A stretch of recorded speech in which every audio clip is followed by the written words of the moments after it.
Breaking news చూస్తున్నాం. నోయిడాలో international ఎయిర్పోర్టుకు ప్రధానమంత్రి నరేంద్ర మోడీ భూమి పూజ చేశారు.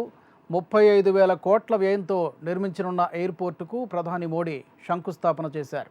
ఈ సందర్భంగా ప్రధాని మోడీ మాట్లాడుతున్నారు. లైవ్లో చూద్దాం.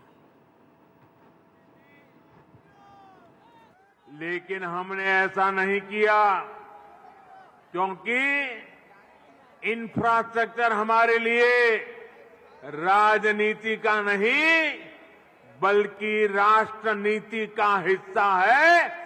भारत के उज्जवल भविष्य की एक जिम्मेवारी है। हम ये सुनिश्चित कर रहे हैं कि प्रोजेक्ट अटके नहीं, प्रोजेक्ट लटके नहीं, प्रोजेक्ट भटके नहीं।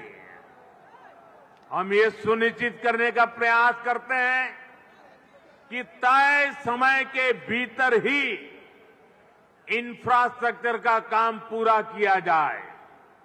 देरी होने पर हमने जुर्माने का भी प्रावधान किया है।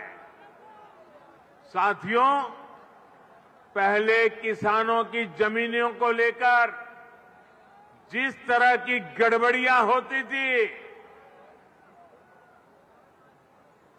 उसे वो भी प्रोजेक्ट की देरी में बहुत बड़ा रोड़ा बन जाती थी। यही आसपास पहले की सरकारों के दौरान अनेक ऐसे प्रोजेक्ट हैं जिनके लिए किसानों से जमीन तो ली गई, लेकिन उनमें या तो मुआवजे से जुड़ी समस्याएं रही या फिर सालों साल वो जमीन बेकार पड़ी है। हमने किसान हित में, प्रोजेक्ट के हित में, देश के हित में इन अड़चनों को भी दूर किया। हमने ये सुनिश्चित किया कि प्रशासन किसानों से समय पर पूरी पारदर्शिता के साथ भूमि खरीदे और तब जाकर 30,000 करोड़ रुपए की इस परियोजना का आज हम भूमि पूजन करने के लिए आगे बढ़े हैं। साथियों, आज हर सामान्य देशवासी के लिए क्वालिटी इंफ्रास्ट्रक्चर, क्वालिटी सुविधा सुनिश्चित की जा रही है।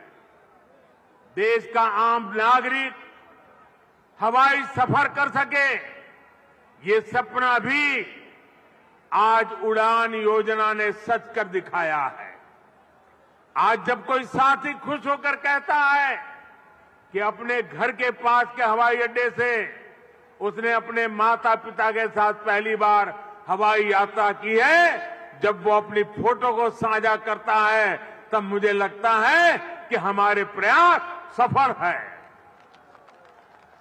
मुझे खुशी है, अकेले यूपी में ही बीते वर्षों में 8 एयरपोर्ट से फ्लाइट शुरू हो चुकी है। कई पर अभी भी काम चल रहा है। भाइयों और बहनों, हमारे देश में कुछ राजनीतिक दलों ने हमेशा अपने स्वार्थ को सर्वोपरि रखा है। इन लोगों की सोच रही है अपना स्वार्थ, सिर्फ अपना खुद का, परिवार का या जहां रहते उस इलाके का, उसी को वो विकास मानते थे। जबकि हम राष्ट्र प्रथम, नेशन फर्स्ट की भावना पर चलते हैं। सबका साथ, सबका विकास, सबका विश्वास, सबका प्रयास, यही हमारा मंत्र है। यूपी के लोग गवाह हैं, देश के लोग गवाह हैं। बीते कुछ हफ्तों में कुछ राजनीतिक दलों द्वारा